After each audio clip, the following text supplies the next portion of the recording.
Boa noite, pessoal. Estou torcendo muito para a oração do Arthur cumprir, para que Deus fale 10% do que eu preparei, porque eu vou te falar que eu estou na dependência mesmo do Senhor.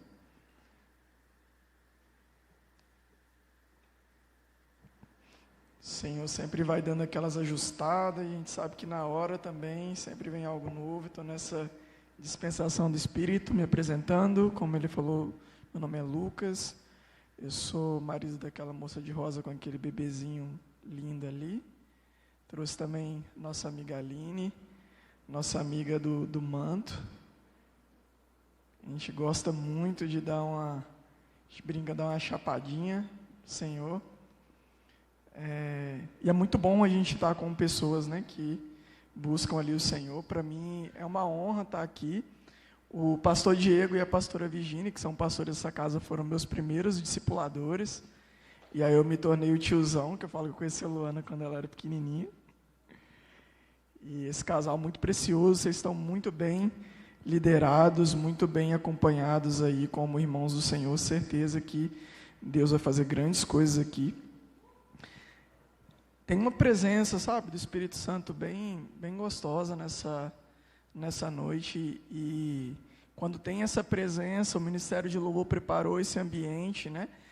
Eu tenho muito temor em atrapalhar aquilo que o Senhor ele já está fazendo, né? Então, assim, que possamos, sabe, adentrar naquilo que o Senhor tem para nós essa noite. Eu sempre gosto de falar, quando eu vou começar a ministrar, sobre as duas diferenças de espectadores. É só uma letra que muda. O espectador com S é aquele que assiste. O espectador, quando você troca ali o S pelo X, ele se torna um espectador que tem expectativa de que algo vai acontecer. E faz toda a diferença. A minha e a sua fome do quanto que nós vamos nos alimentar do Senhor essa noite. O Senhor sempre tem, sabe, um banquete para nós, e depende, sabe, da minha e da sua fome, o quanto que nós vamos desfrutar daquilo que o Senhor tem para nós. Eu brinco muito com os jovens que a gente acompanha, eu falo bem assim com eles: eu quero que vocês vão muito mais longe do que eu e a Clara, mas eu brinco com eles, mas eu vou dar trabalho para vocês, porque eu quero ir mais longe, eu quero conhecer mais o Senhor, eu quero ter mais experiências com o Senhor. Então, a minha expectativa hoje, sabe, eu gosto mais quando a palavra é curtinha e a gente consegue orar e vem aquela presença, a gente é batizado no Espírito Santo. Então, assim, a minha expectativa é que o Espírito Santo toque vocês, fale ao coração de vocês, desperte esse tema, viva por um legado. Que esse tema foi por conta de um pastor muito querido, que hoje ele já está, né, com o Senhor. O nome dele é Gregório McNutt. Não sei se muitos aqui conhecem ele, mas ele era um cara que ele era muito apaixonado pela presença do Senhor. Tem vídeos dele no YouTube, vocês vão estar sempre vendo ele com o coração, sabe, quebrantado, os olhos sempre cheios de lágrimas, de tanta paixão que ele tinha por Jesus. E na época, né, que eu e a Luana, a gente congregava, né, na missão, eu ainda sou de lá, ele esteve lá na missão e ele pregou sobre viver por um legado. E ele falava sobre Abel, ele falava bem assim, que pegava aquele texto de Hebreus 11, versículo 4, que vai falar que Abel, mesmo depois de morto, a oferta dele ainda clama. E ele começou a falar sobre o legado, o que você vai deixar quando você partir. E ele conta do pai da fé dele, que era Leonard Ravenhill. Vale muito a pena, gente, um livro fantástico, porque está do Pleno Avivamento. E ele conta que ele estava precisando muito de ter um renovo no Senhor, e ele não foi para uma conferência, ele não foi, sabe, para um profeta. Ele conta que ele pegou o avião e ele foi parar lá no túmulo do Leonard Ravenhill. e ele se prostrou diante do túmulo dele. Ali o Senhor foi trazendo a memória, sabe? Aquilo que aquele homem carregava, aquilo que eles tinham vivenciado juntos, e o legado desse homem, sabe, avivou ele. E o mais legal é que o Leonard Ravenhill, o Gregório McNutt, hoje ele já está com o Senhor e não está mais entre nós, e hoje eu estou falando dele, né? Então assim, ele também deixou um legado para uma geração, para muitas pessoas. Falando em legado, a gente tem uma experiência triste, recente, que é o Charlie Kirk, né?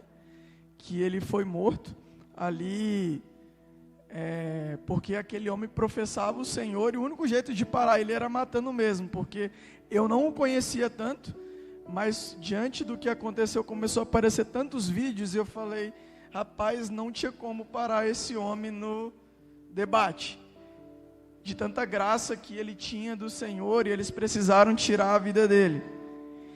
E aquilo mexeu muito comigo, acho que por estar experimentando agora a paternidade, e eu comecei a ficar pensando nos dois filhinhos dele, como que seria. Eu falei, gente, mas como que esses filhinhos não vão ter mais o pai ali? Como assim eles não vão poder conhecer essa pessoa tão, sabe, tão relevante?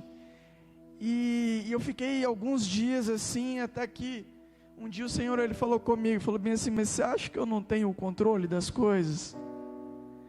Ele falou, ele viveu o suficiente para poder deixar um legado para esses meninos, muito mais do que às vezes os pais levam uma vida toda para poder deixar. E aí a gente começou, né, a ver que o quanto que a mensagem dele em morte está chegando a mais pessoas do que ele em vida.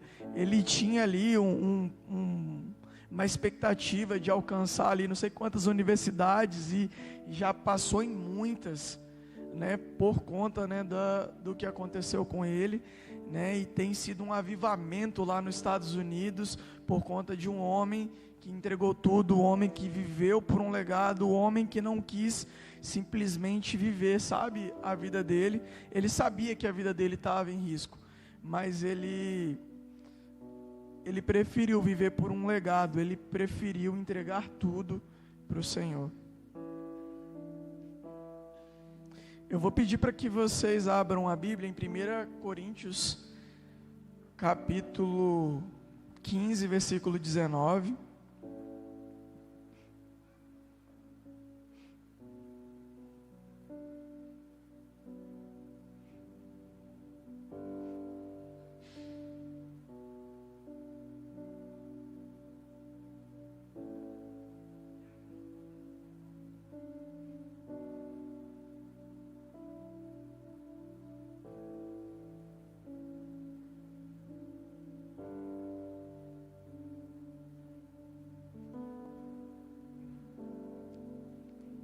O texto diz assim: se é somente para essa vida que temos esperança em Cristo, somos os mais miseráveis de todos os homens.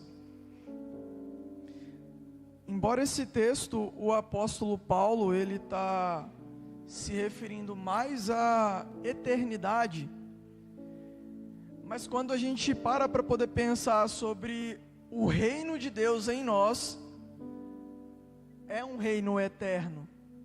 Nós já conseguimos viver experiências com a eternidade já em nossos dias.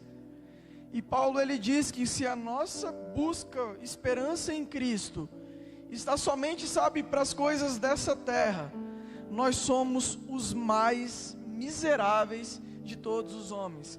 Quando a gente vai fazer uma analogia entre, sabe, miséria e riqueza, por exemplo, se fala a palavra miséria, na nossa mente a gente já pensa em fome, a gente já pensa em lugares, né, mais miseráveis no sentido de pobreza mesmo.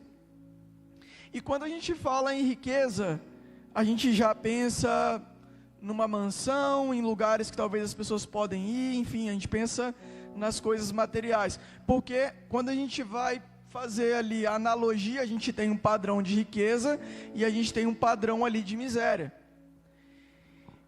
E Paulo, ele fala bem assim: diante do que tem proposto a riqueza dos céus, a riqueza que é buscar o Senhor,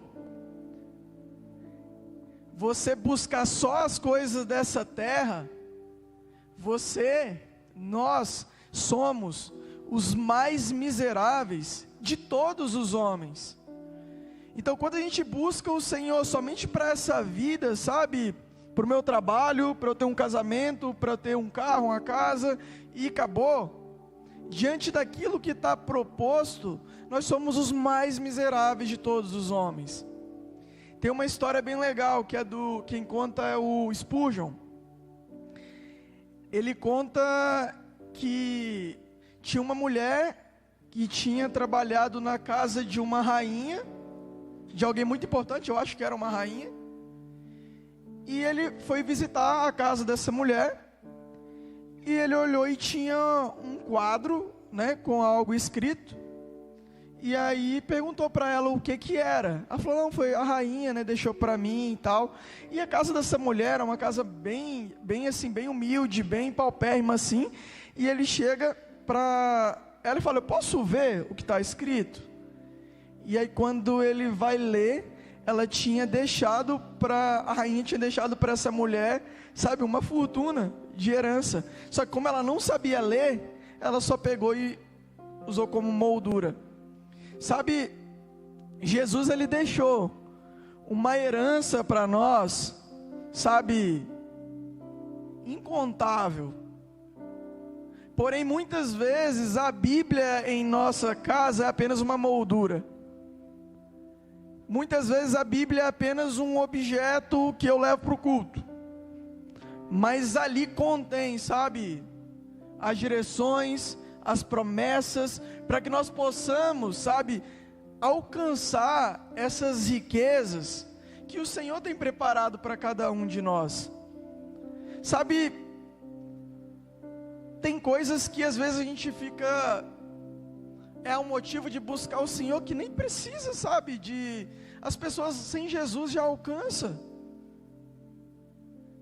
A gente tem que buscar o Senhor por aquilo que é eterno, por aquilo que só Ele pode entregar, sobre coisas maiores. Então, sabe, que nós possamos começar a avaliar mesmo, sabe, a nossa caminhada. Todos nós precisamos, todos os dias, avaliar como que tem sido a nossa rotina, como que nós temos priorizado ao Senhor, como foi ministrado aqui. Será que nós temos bebido dessa água que de fato mata a nossa sede? Será que nós temos tido vida dentro de nós?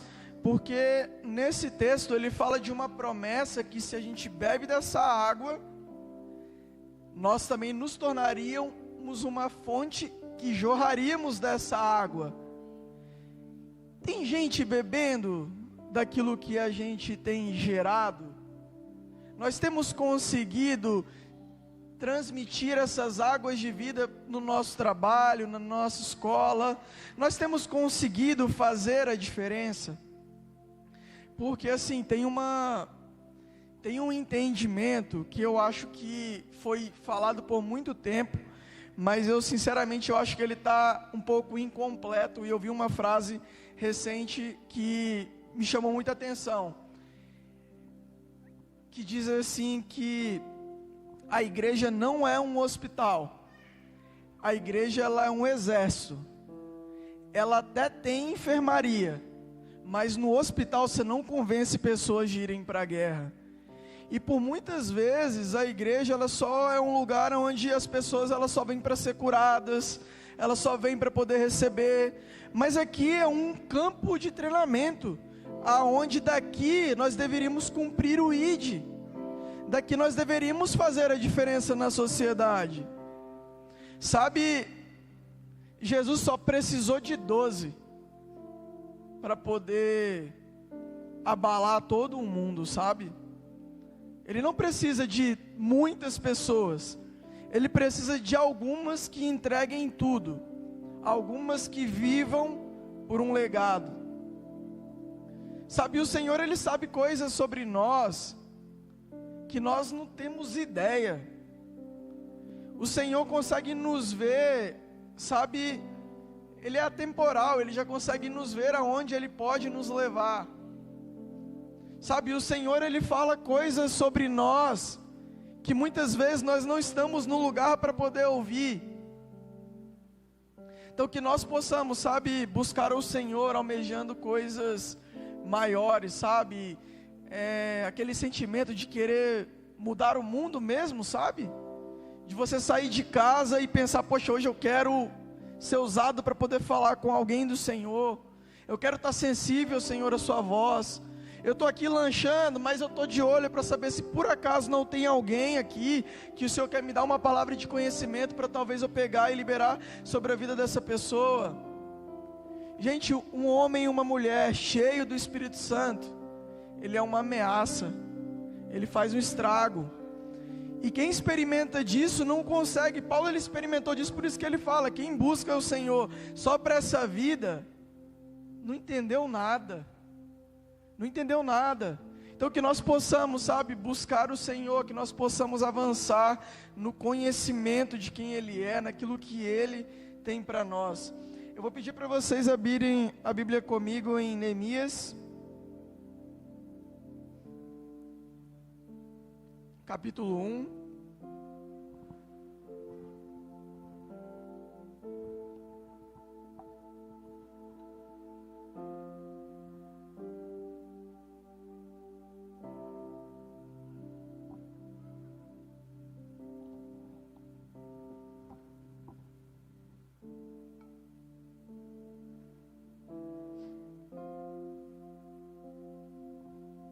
A gente vai ler verso 2 ao 4 e depois a gente vai ler o finalzinho do 11.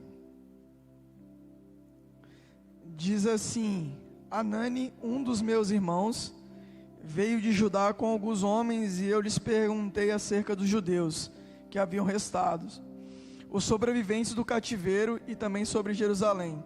Eles me responderam: aqueles que sobreviveram ao cativeiro estão lá na província, passam por grande sofrimento e humilhação. O muro de Jerusalém foi derrubado e as suas portas foram destruídas pelo fogo. Quando ouvi isso, sentei-me e chorei. Passei dias lamentando-me, jejuando e orando ao Deus do céu. A última frase lá embaixo no versículo 11 diz assim: nessa época eu era copeiro do rei. Então, Neemias ele estava lá e ele ouviu uma notícia de que os muros de Jerusalém estavam caídos.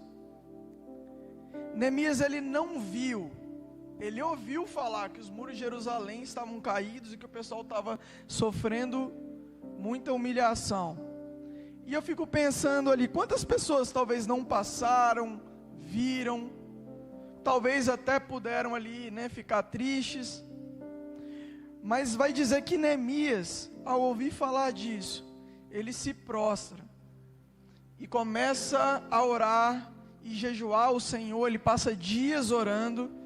Nesse intervalo do texto aí que eu pulei, tem uma oração dele falando: Senhor, eu sei que nós pecamos, o seu povo pecou, mas o Senhor disse, que o Senhor prometeu que se nós nos humilhássemos, se nós nos arrependêssemos, ainda que nós estivéssemos entre as extremidades da terra, o Senhor nos ajuntaria e faria ali habitar o teu santo nome.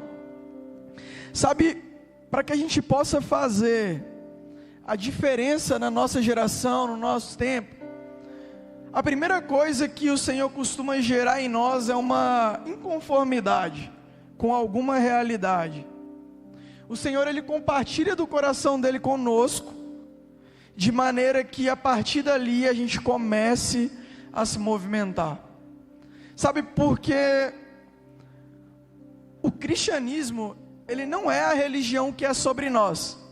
O cristianismo, ele é a religião que é sobre o outro. Você vai falar o quê? Você conhece a árvore pelo fruto.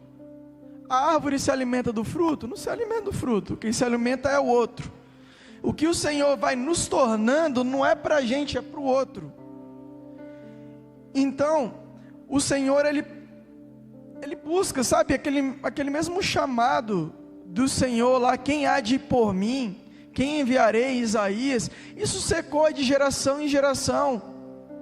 Salmo 14:2 vai falar: do céu olha o Senhor para os filhos dos homens, para ver se há quem entenda, se há quem busque a Deus.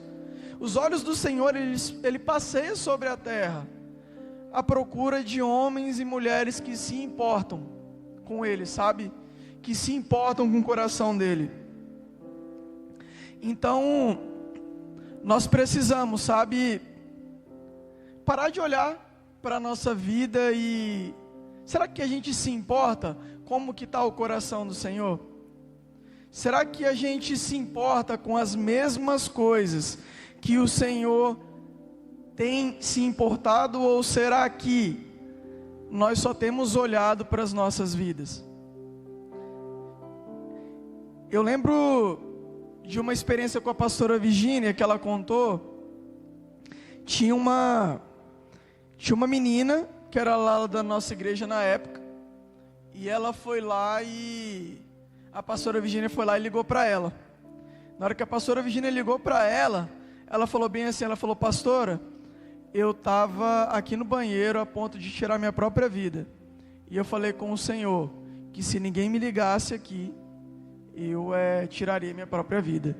E o Deus tocou no coração da pastora Virgínia, ela ligou para essa moça, que foi o livramento que ela teve, sabe, para poder não acabar com sua própria vida.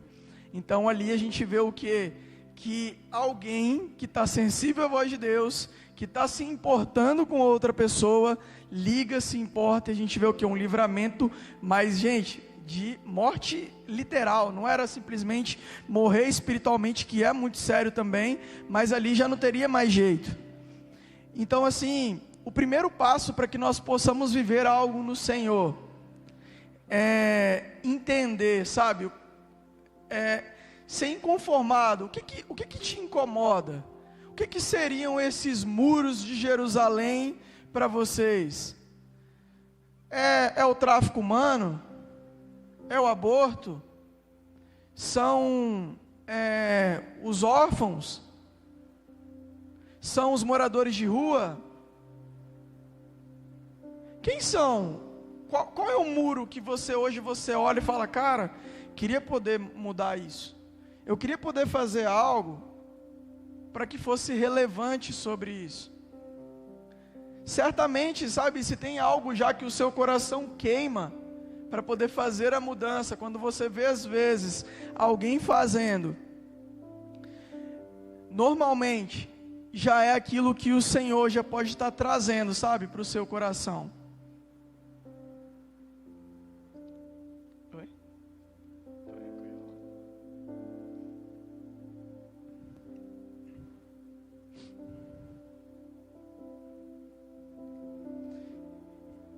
E aí tem algo muito interessante que o Douglas do Dizoscope, ele escreveu um livro que é Deus Te Fez de Propósito. Ele conseguiu encontrar algo bem interessante para a gente começar a ter uma noção, qual que será meu propósito? Qual será a minha missão? E ele trouxe uma junção de 3 coisas: algo que me incomoda, algo que eu gosto e algo que eu sei fazer. E ele falou bem assim, por exemplo, comigo, o que me incomoda é a ignorância bíblica das pessoas. E ele gosta de artes. E ele tem a facilidade para ensinar a palavra. E ele pegou e juntou essas 3 coisas, e ele juntou ali, para poder fazer o que? Através das artes, ele tem ensinado a palavra do Senhor. Então assim, o que é a sua... O que te incomoda, o que você gosta e o que você sabe fazer? Alguma coisa você sabe fazer. Talvez as pessoas não saibam o que você sabe fazer, mas alguma coisa você sabe fazer. Talvez para você seja algo simples, mas que pode fazer a diferença, sabe? Para muita gente. Eu vou pedir agora para ir para o 2, Neemias 2.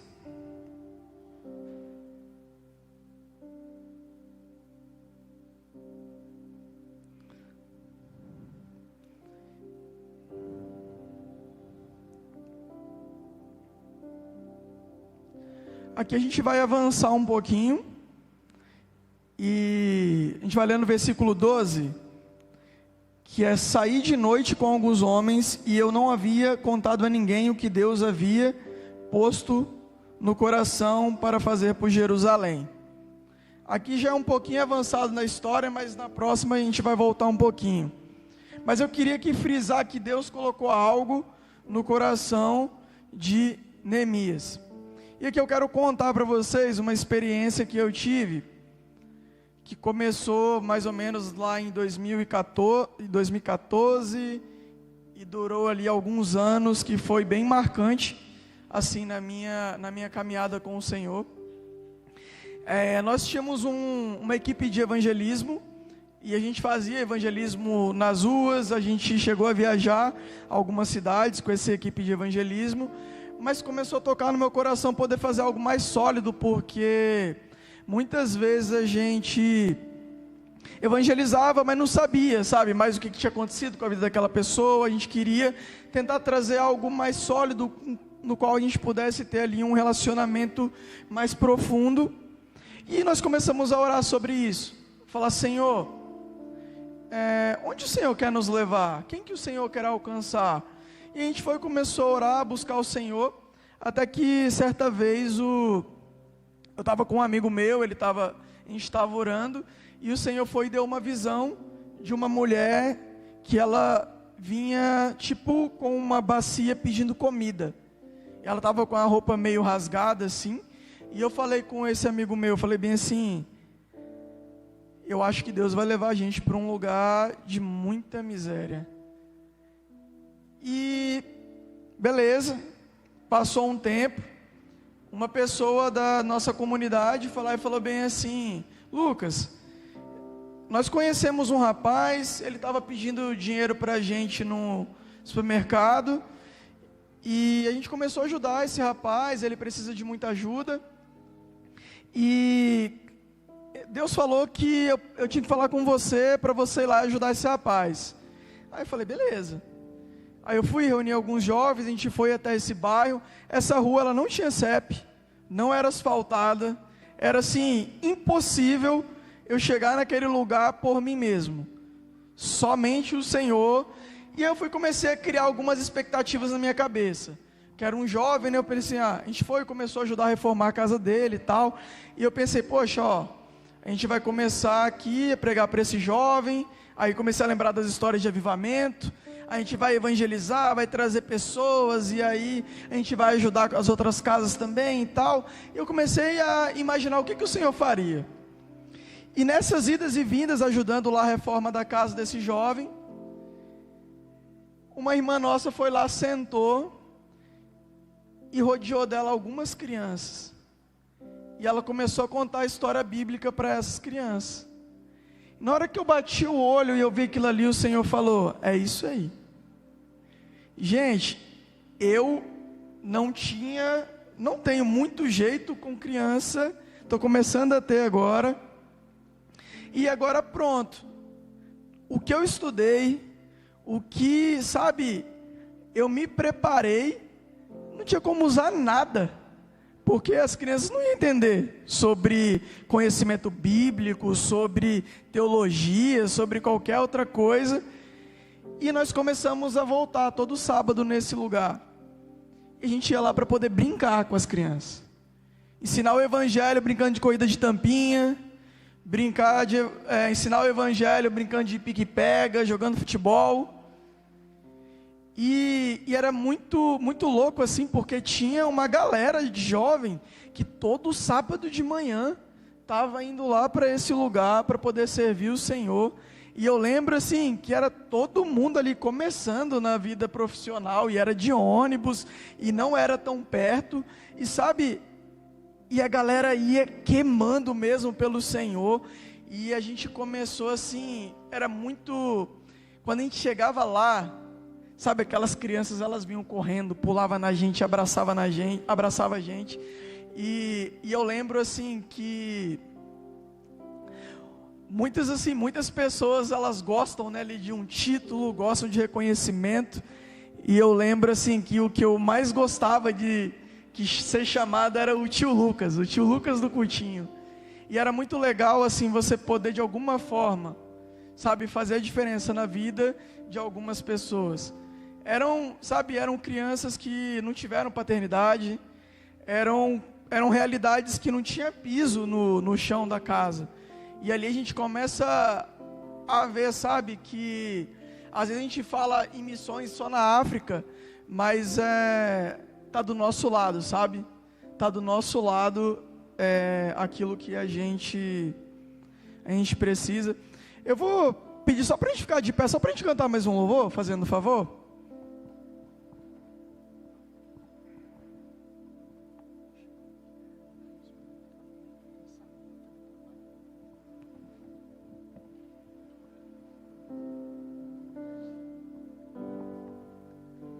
Meus dons e talentos são pra te servir. Meus dons preciosos são teus. Não vejo razão da minha vida sem ti. Tu és meu Senhor e meu Deus. Assim como o fogo refina o ouro, vem tua obra em mim completa, até que o mundo possa ver tua glória em meu rosto brilhar.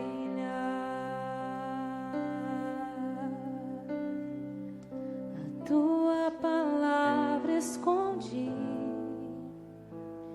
guardada no meu coração, pra eu não pecar contra ti, Senhor. A tua palavra escondi, minhas vestes do sangue lavei, e das tuas águas bebi, pra ser uma oferta agradável a ti, minha vida a ti consagrei. Amém, gente? Pode sentar, só para a gente poder conectar no Senhor.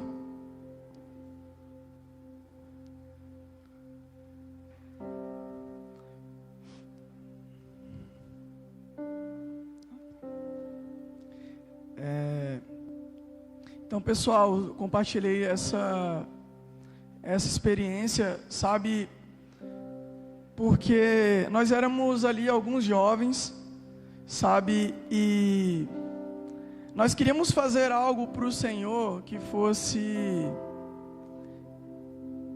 relevante. A gente queria poder fazer a diferença na vida de algumas pessoas, sabe, e o Senhor, Ele coloca algo. Ô gente, desculpa, eu não estou conseguindo pregar. Eu pedi para poder cantar, para poder ver se parar, mas toda hora vocês conversando e rindo desconcentra muito, desculpa. Sabe, aí é muito desrespeito com a presença do Senhor. Eu estou tentando não olhar, mas toda hora parece que tem alguma coisa errada aqui. É muito difícil, cochicha um no outro, rir, cochicha um no outro e rir. Difícil pra caramba, de verdade.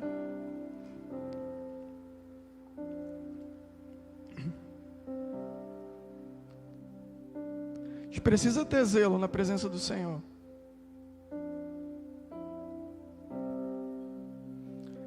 Mas voltando, nós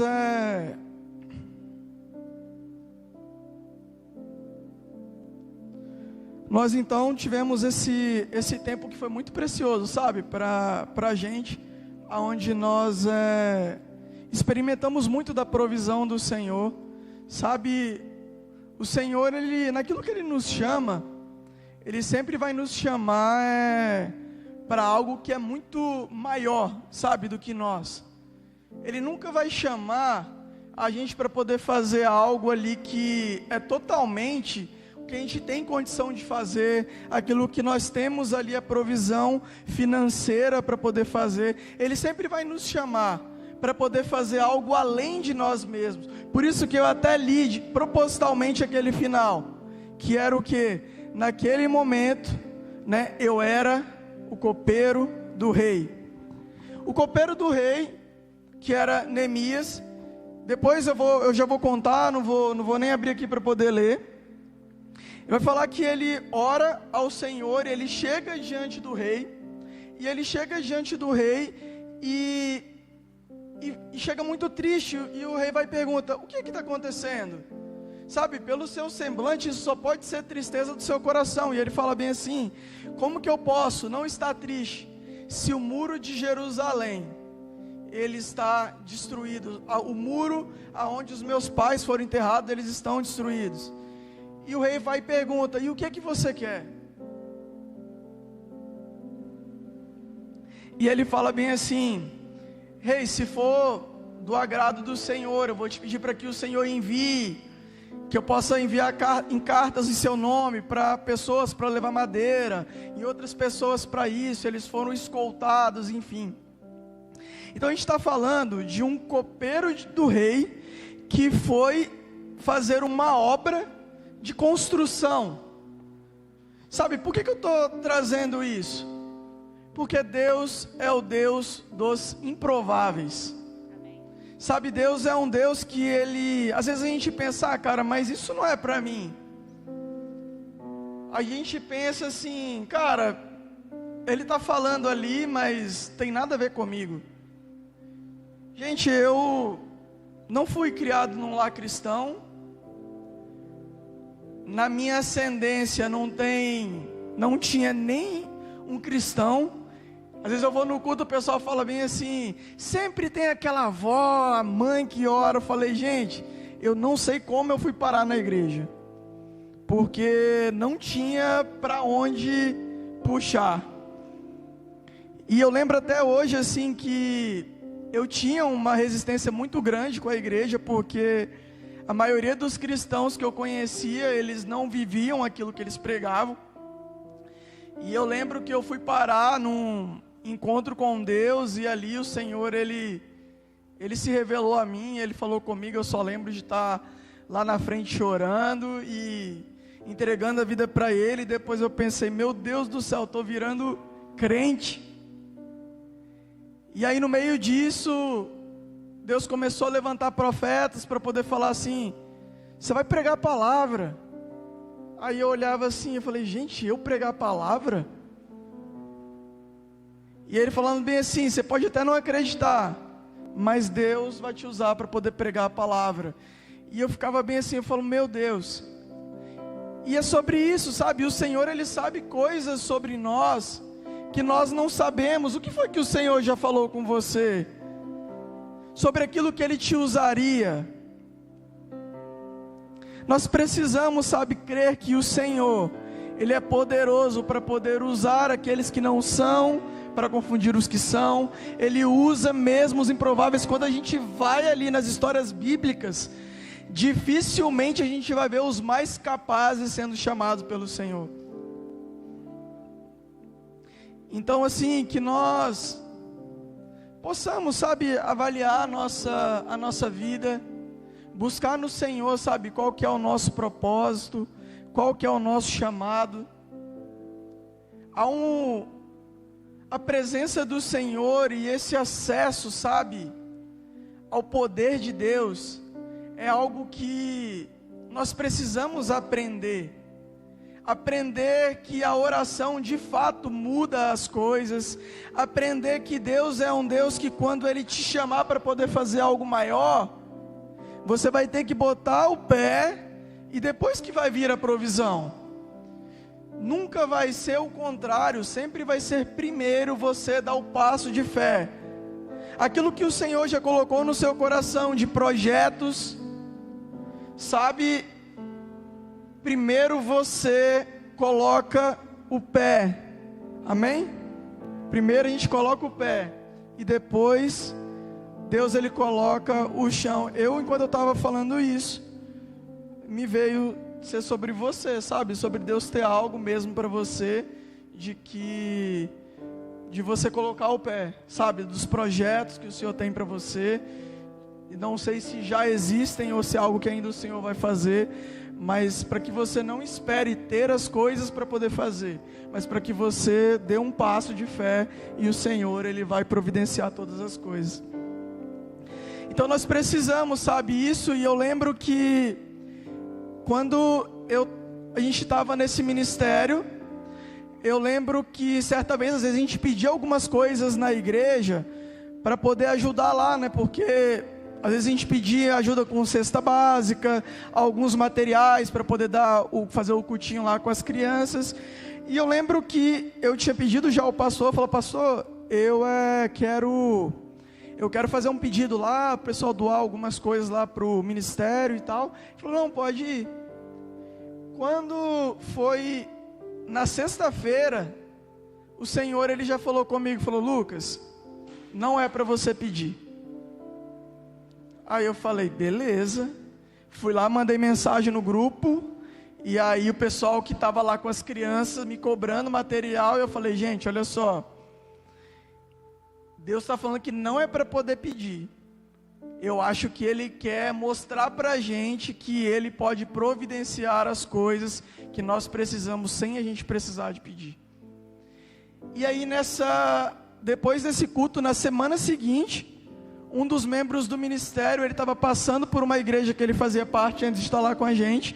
Chamaram ele e falaram bem assim: ô Felipe, vocês trabalham com crianças, a gente tem algum material aqui para criança que já está vencendo, e a gente está para jogar fora, você quer olhar ali se precisa de alguma coisa? E era tudo o que a gente precisava. E sabe, existe esse lugar no Senhor, que a gente entra, e tem toda a provisão, a capacitação espiritual, a provisão financeira, as conexões. O Senhor, Ele derrama todas essas coisas. Há uma promessa sobre nós. E eu lembro que certa vez um dentista, ele foi lá do Rio de Janeiro, ele se colocou à disposição para poder ir lá fazer uma ação global e tal. E eu na minha inocência, falei bem assim: Senhor, como que o Senhor é bom, trazer uma pessoa lá de fora para poder vir fazer algo naquilo que a gente está fazendo e tal. E o Senhor, na hora, Ele me falou bem, Ele falou: Lucas, não sou eu que estou na sua obra, é você que está na minha. Então quando nós, respondemos ao chamado que o Senhor tem para nós, aquilo que Ele está nos chamando para poder vivenciar, gente, é infinitamente maior do aquilo que nós pensamos ou imaginamos. Eu sei que às vezes é difícil de acreditar, às vezes a gente pensa que é para fulano, é para ciclano. Gente, é para quem quer. A Bíblia vai falar que a seara é gigante e poucos são os trabalhadores. Então, talvez no microfone não vai ter para todo mundo, mas trabalho tem. Trabalho tem para todo mundo. Lá fora tem muito púlpito. Tem muita gente precisando ouvir a palavra do Senhor. E nós precisamos acessar esse lugar de relacionamento com o Espírito Santo, onde nós começamos a aprender, a nos mover, guiados ali com o Espírito Santo. Há uma promessa sobre a igreja de que nós oraríamos pelos enfermos e eles seriam curados. Há uma promessa que nós faríamos obras maiores do que o Senhor Jesus fez. Eu não sei vocês, mas eu me incomodo muito de que na nossa geração os cadeirantes, eles não estão sendo curados e andando. Me incomoda muito que na nossa geração os cegos não estão voltando a enxergar. Só que o Senhor, Ele está esperando a geração que vai se levantar e clamar por isso.